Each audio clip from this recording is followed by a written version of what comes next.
Salut à tous, bienvenue, les bons plans à Jérusalem, quoi faire ou sortir, bien que ce soit l'hiver qu'il n'y ait pas grand chose à faire, on va essayer de vous donner quand même quelques tuyaux. On est parti. Les bons plans pour profiter de la vie à l'israélienne, c'est tous les jours sur Studio Kalita. Salut Valérie. Bon, tous les jours, non, c'est pas tous les jours, mais c'est une fois par semaine, c'est déjà pas mal. C'est déjà bien. C'est déjà bien. Alors, il n'y a pas grand chose à faire parce qu'il fait froid. Bah oui, les gens n'osent pas trop sortir. Bon, il y a quand même quelques trucs à faire. Il y a quelques trucs, mais pas beaucoup. Alors, on va commencer par peut-être parler de Purim. Oui, on en avait parlé la semaine dernière pour les déguisements, les bons plans pour savoir où trouver des déguisements pas chers. Et puis aujourd'hui, on peut peut-être parler un peu des quelques mitzvot qu'on fait à Purim. Voilà, Mishloach Manot, Matanot Levionim. Alors, il y a une association qui s'appelle Yad Leyadid, donc la main tendue à l'ami, qui a une très bonne idée, qui vous propose des cartes de Purim que vous envoyez aux gens auxquels vous ne pouvez pas forcément envoyer un Mishloach Manot parce qu'ils sont trop loin ou parce que, on n'a pas envie d'en faire 350. Et les cartes, ça ne coûte pas très cher, ça coûte 22 shekels la carte ou 200 les 10 cartes. Donc c'est une association qui fait ça ? Voilà, c'est une association. Et donc, avec cet argent, elle redistribue cet argent donc, la veille de Purim pour les Matanot Levionim, aux gens qui ont besoin. Donc ça veut dire que la mitzvah Matanot Levionim, vous l'avez faite.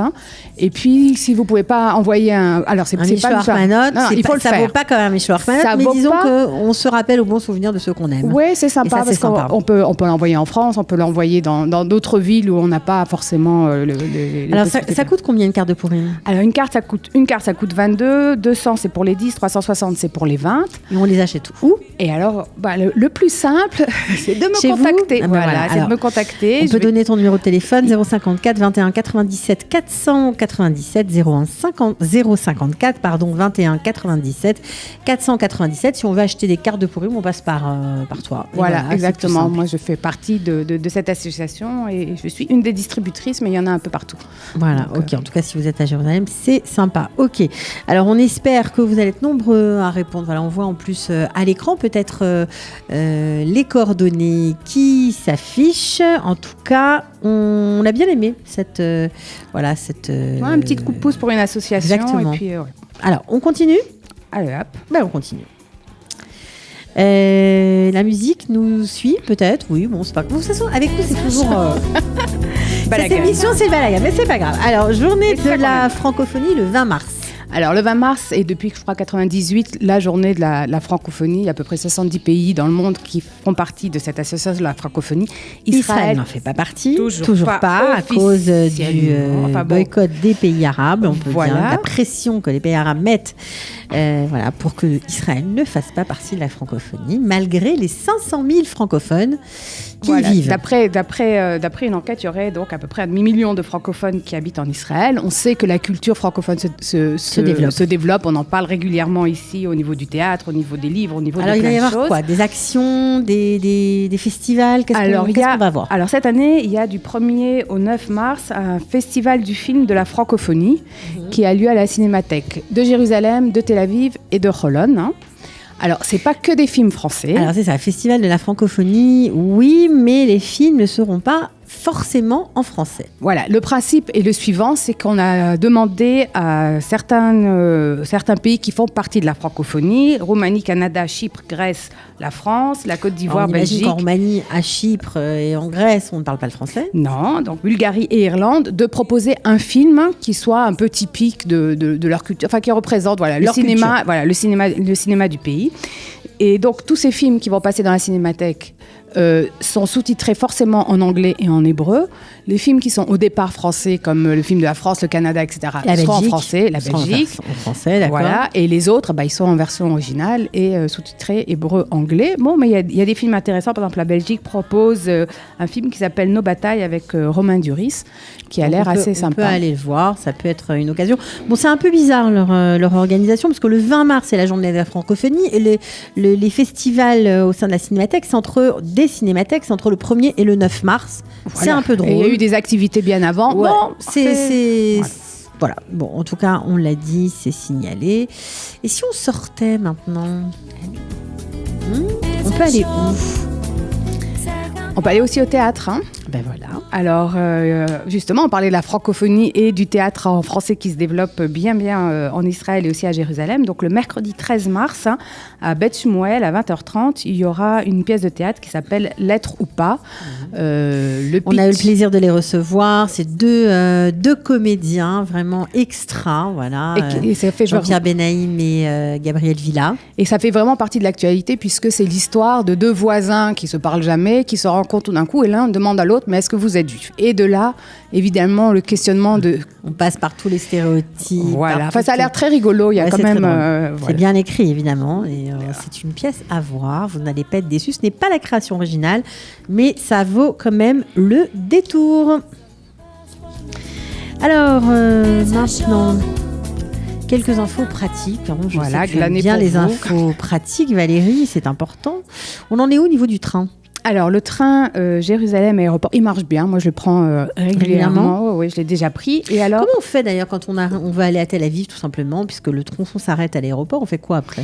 Eh bien, il suffit de prendre un billet pour Tel Aviv. Et une fois qu'on arrive à l'aéroport de Jérusalem, on sort du train. Et généralement, dans les 5 minutes, il y a un autre train qui arrive pour Tel Aviv. Et ça prend encore à peu près 10 minutes, un quart d'heure.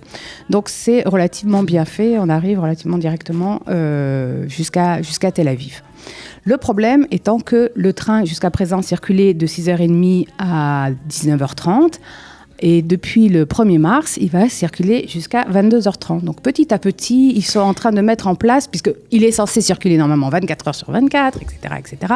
C'est pas encore pour tout de suite, mais voilà. Donc à partir du mois de mars jusqu'à 22h30, il y a possibilité d'aller jusqu'à l'aéroport. Pour l'instant, c'est encore gratuit. Donc profitez-en, il suffit juste d'avoir une RAV-CAV et si vous n'en avez pas, vous pouvez en acquérir une pour 5 shekels, une RAV-CAV anonyme dans la station de train, soit à l'aéroport, soit à Jérusalem. Ok, donc ça c'est dit, c'est fait, c'est pratique. Ça nous aide, parce qu'on évite des bêtises, Valérie, avec cette petite chronique. Mais oui, c'est vrai. Alors le 8 mars, une date importante, la Journée internationale de la femme. Donc j'espère qu'on va avoir des activités de niveau cette année. Il en fallait bien une. Alors ce que je trouve sympa, c'est que la mairie de Jérusalem a décidé de fêter la femme tout le long du mois de mars, pas seulement le 8. Il y a une vingtaine d'événements à travers la ville où ils vont faire donc à la fois les femmes qui travaillent avec du networking. Par exemple, il y a une soirée le 7 mars à la Cinémathèque. Le 31 mars, il y a la 5e conférence internationale Women and Business, donc des femmes qui travaillent avec des intervenantes, etc. Mais des sujets comme les femmes et l'armée. Voilà. Quoi faire à l'armée ? Ça veut dire quel poste on peut obtenir à l'armée ? Ça veut dire qu'il y a visiblement une conférence qui est une préparation au Yom HaMeah, qui est donc le jour où on passe les tests, etc. pour l'armée, pour les filles qui veulent faire l'armée. Préparer les filles et obtenir le meilleur... Et puis, il y a effectivement aussi une conférence de savoir qu'est-ce qu'on peut faire à l'armée, quelles sont les conditions, etc. Et il y aura aussi des spectacles pour les femmes, faits par les femmes. Je sais qu'il y a Noah Mendel qui fait quelque chose, maintenant je ne sais plus exactement où. Et dans les quartiers, aussi à Kiryat Yovel, à Pisgat Ze'ev, dans plusieurs quartiers, ils organisent donc au mois de mars. Regardez, je vais vous mettre tout ça sur la page. Sur le site jérusalemfuté.com, bien sûr. C'est aussi sur le site de la mairie, si vous le voulez en hébreu. Et puis donc il y aura du networking, parce que ça c'est ce qu'ils veulent développer maintenant, vraiment que les femmes ouvrent leur propre business. Il y a plein de choses, ou des choses beaucoup plus rigolotes, pour que les femmes se retrouvent, et des spectacles. D'accord.